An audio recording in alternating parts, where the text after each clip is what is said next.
Eu achei que Manhattan ficasse em Nova York ficasse nos Estados Unidos, mas você veio com essa história aí de Projeto Manhattan da China. Por que não é Projeto Pequim, pô?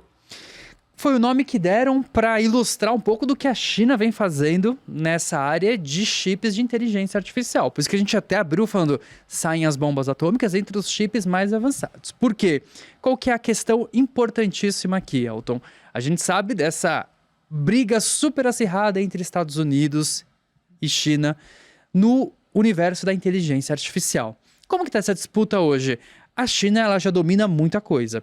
Ela tem mais doutores em inteligência artificial, ela tem muito mais publicação científica, ela tem muito mais patente que os Estados Unidos em inteligência artificial, ela tem vários modelos que estão sendo usados pelo mundo todo, que são modelos de código aberto, inclusive, ela rivaliza muito bem, obrigado, nessa área de inteligência artificial, pensando nos modelos, na formação de conhecimento. Qual que é o gargalo da China? A infraestrutura. Então, a China depende muito de semicondutores, de chips, das GPUs que são usadas, que são de empresas americanas. No caso, a NVIDIA, a gente já contou aqui em Deu Chute muitas vezes sobre isso. Então, os Estados Unidos sabe que é o gargalo. E aí tem toda uma cadeia, né, de desenvolvimento dessa tecnologia. O lance é que, por exemplo, né, eu vou contextualizar aqui pela NVIDIA, né, a NVIDIA faz o design do chip, quem fabrica o chip não é a NVIDIA não tem fábrica, é a TSMC, a gente já contou muitas vezes aqui em Deu Tilt também, só que a TSMC usa uma máquina específica. Essa máquina é feita pela uma empresa holandesa que é a ASML. Essa máquina específica, ela trabalha com uma tecnologia que é de litografia ultravioleta extrema. Não, você inventou esse nome. Não, é o nome que é dado, tá? É um equipamento que é capaz de gravar circuitos, né, 1000 vezes mais finos do que um fio de cabelo. Certo. Por isso que naquele chipzinho pequenininho, muito pequenininho, vai uma quantidade absurda de bilhões de transistores. Né? Então, é por isso que é uma tecnologia super avançada e a China não conseguia chegar nessa tecnologia porque os Estados Unidos embargou. A SML, empresa holandesa, você não pode vender essas máquinas para a China. Né? Então, se especulava durante muito tempo que a China estivesse pelo menos 5 anos atrás dos Estados Unidos nos semicondutores. Eu jurava que você ia me dizer que se especulava que a China estava contrabandeando essas máquinas. E aí a gente entra num ponto. Também se especulava. A China pode estar contrabandeando essas máquinas. E, de fato, esse é um ponto que foi importante do Projeto Manhattan. Porque, de uma forma silenciosa, a China colocou em operação, né, uma forma de conseguir construir sua própria máquina, de chegar nessa máquina de litografia ultravioleta extrema. E eles fazem isso criando de fato esse projeto que foi apelidado depois, não fui eu que dei o nome, foi a própria Reuters que deu esse nome, né, de Projeto Manhattan, para explicar bem o que estava acontecendo. Eles fizeram várias coisas. Ações de contratar quem eram os pesquisadores chineses que estavam trabalhando nessas empresas. Eles recrutaram, levaram de volta para a China. Ou seja, estou levando conhecimento. Estou recrutando as cabeças principais dessas empresas. Primeiro ponto. Segundo ponto, investir pesado nisso, na pesquisa e desenvolvimento. Terceiro ponto, contrabandear peças. Para fazer o quê? A engenharia reversa. Uhum. E aí o fato é que, né, no fim do ano passado, fim de 2025 ali, eis que surge a questão de que a China conseguiu chegar na máquina de litografia ultravioleta extrema, o que pegou o mundo de surpresa. Então, o que indica é que a China pode ter essa máquina. E essa máquina já está operacional. Quer dizer, não está em produção ainda, mas ela já opera. Ou seja, é uma máquina que já é capaz de produzir novos chips. E isso tocou num ponto no mundo e falou, opa, o que está acontecendo na China? Um ponto importante aqui é o paralelo que está se fazendo com o Projeto Manhattan, aquele Projeto Manhattan dos Estados Unidos, porque, no fim das contas, a China fez isso no sapatinho, no silêncio ali, ó, no sigilo, trabalhou enquanto eles dormem, e foi mais ou menos isso que aconteceu com o Projeto Manhattan original. Quem viu o Oppenheimer, que ganhou 7 estatuetas do Oscar, e é a primeira parte mais chata do filme da Barbie, ficou com a impressão de que todo mundo lá que trabalhava na bomba atômica sabia do que estava rolando. O ponto é que esse foi um dos projetos mais sigilosos da história da humanidade.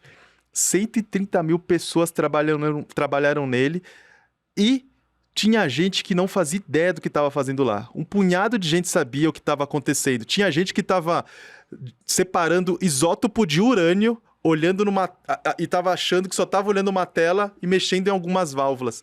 Eles criaram 3 cidades do zero. Uma delas é Los Alamos, que não apareceu nos mapas.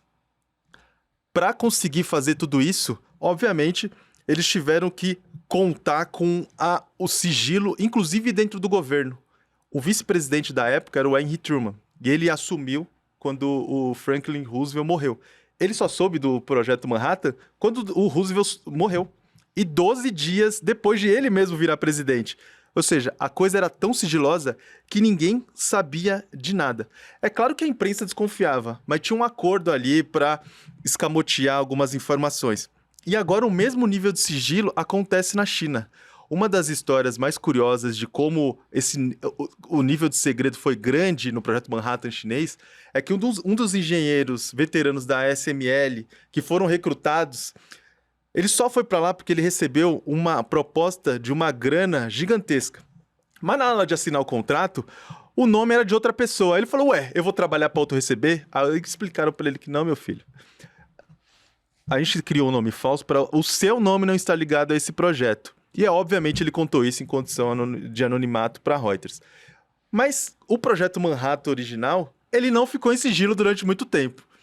Quem descobriu? Os soviéticos. A ideia era fazer com que os Estados Unidos conseguissem uma bomba atômica antes dos nazistas. Porque eles queriam encerrar a guerra e tal, não sei o quê. Mas os soviéticos conseguiram implantar um espião ali dentro. E 4 anos depois de os Estados Unidos conseguir chegar à bomba atômica, os soviéticos já tinham a bomba dele. Se no passado a rivalidade era União Soviética e Estados Unidos, agora a rivalidade, por conta da tecnologia e da guerra tecnológica e do estado atual que a gente vive, é entre China e Estados Unidos. E a China tem uma máquina que os Estados Unidos não têm. Isso traz uma complicação enorme aí para essa disputa, que é até meio imprevisível a gente conseguir antecipar cenários de 5, 10 anos. Mas o fato é que a China vinha avançando muito rápido na sua questão de semicondutores, então a gente sabe que os Estados Unidos estavam trabalhando na fronteira de 3 nanômetros ali. Os Estados Unidos, quando eu digo, é a cadeia dos Estados Unidos, né? Porque, de fato, os Estados Unidos não têm essa máquina, né? Não é uma empresa americana que faz, é uma empresa holandesa. Tudo bem, os Estados Unidos têm ali um controle tecnológico sobre isso, mas os Estados Unidos mesmo não tem essa máquina como uma empresa americana, né?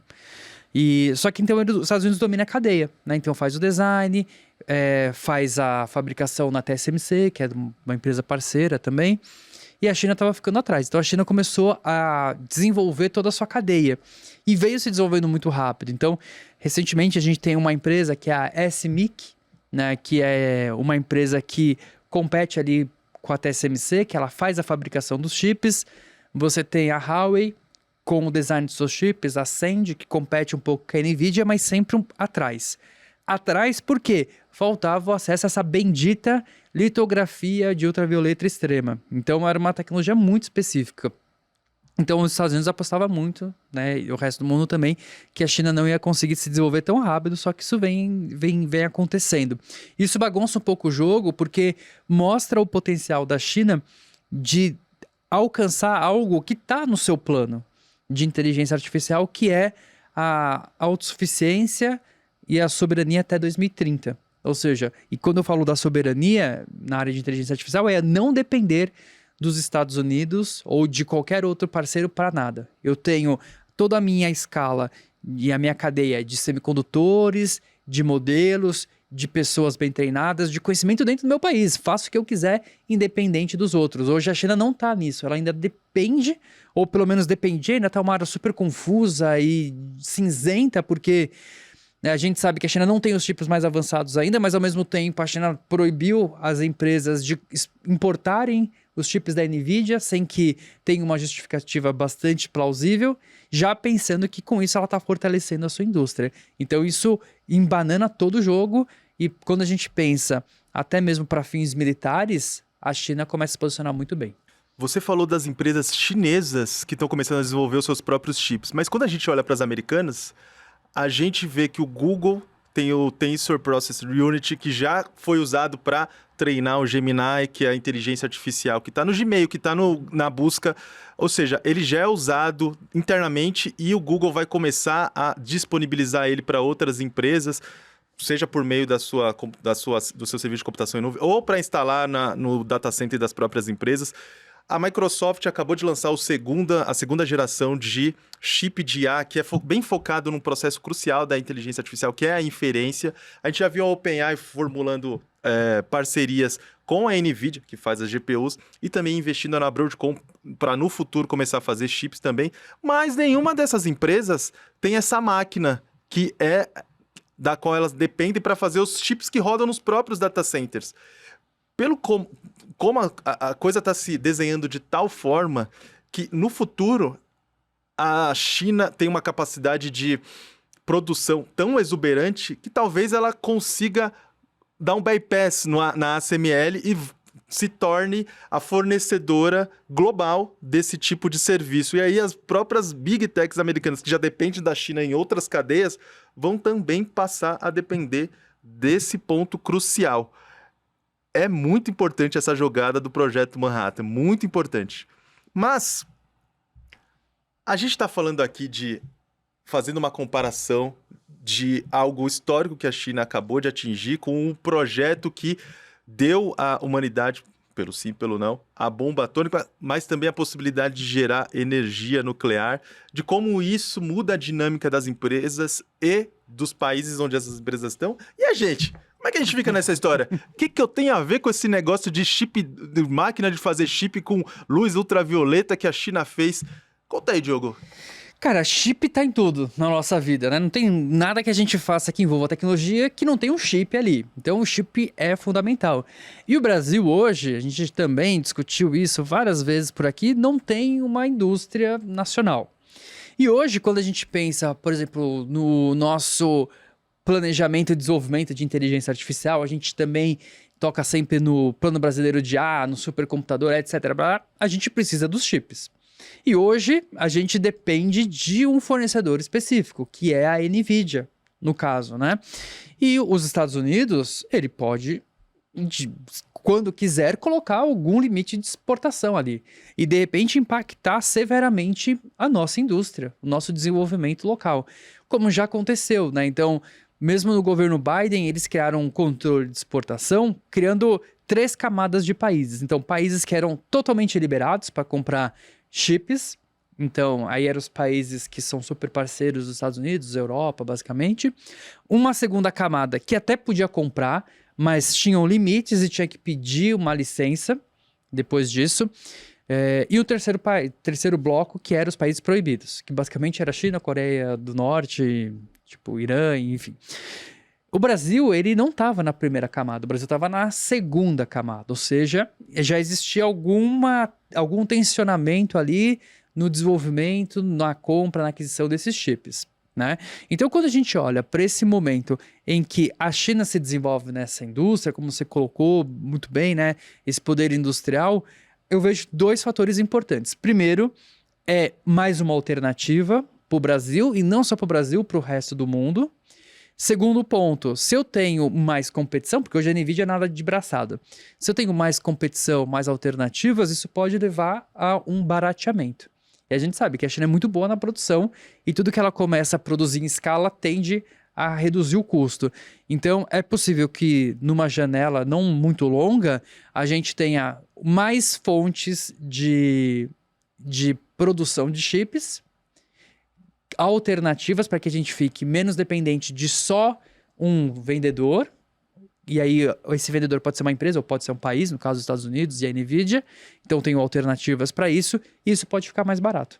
Não só para nós, mas para o resto do mundo. E aí isso muda, de fato, toda a disputa geopolítica que envolve essa questão da tecnologia, da inteligência artificial. Então, é uma perspectiva de barateamento das coisas e também de alternativa. Para concluir essa conversa, eu acho que a pergunta que não quer calar é: quem você acha que vai fazer o papel principal no filme sobre o projeto Manhattan da China que vai ganhar um Oscar daqui a 50 anos? Brincadeira. Qual que é o futuro dessa situação? O futuro acho que é basicamente isso, né? Agora, com essa máquina entrando realmente em produção e de fato isso vindo realmente como um fator de produção, porque as informações que temos é que a máquina é operacional, ela não está em produção ainda. Ou seja, a China conseguiu chegar no estágio que ela quer, agora ela quer tornar essa tecnologia escalável e replicável. Então isso vai poder trazer um poder de desenvolvimento muito rápido ali. E aí isso muda completamente o jogo da disputa pela hegemonia da inteligência artificial. Então a gente sabe que alguns modelos chineses, eles ainda estão um pouco atrasados em relação aos Estados Unidos, embora todos os modelos hoje eles tenham um comportamento parecido. O que se especula é que a China poderia estar avançando ainda mais rápido se ela tivesse acesso a essa infraestrutura. E talvez agora ela realmente consiga, com essa máquina, trazendo esse projeto Manhattan, criando não só bomba atômica, mas os chips mais avançados para o seu país.